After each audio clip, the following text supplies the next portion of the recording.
আমি এই মুহূর্তে কথা বলছি একটি গ্লাস রিসাইকেল ফ্যাক্টরি থেকে।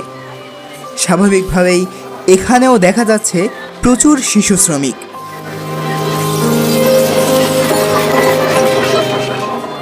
জাহাঙ্গীর, বয়স 10 বছর।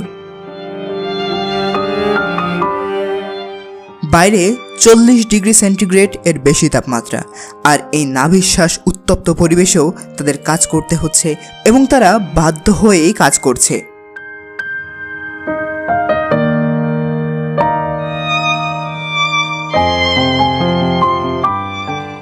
আর এই শিশুদের মায়াবী মুখগুলো দেখলে অঝরে নেমে আসে অশ্রুধারা।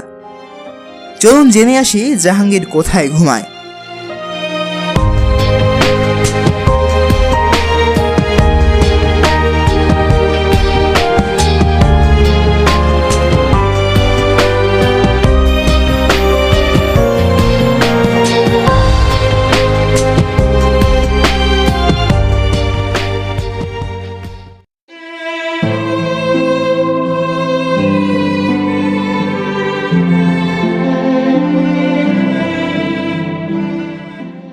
আর এই কাজগুলোকে কেন ঝুঁকিপূর্ণ বলছি জানেন? শিশুটির হাত পুড়ে গিয়েছে গরম পাইপের ছ্যাঁকা লেগে।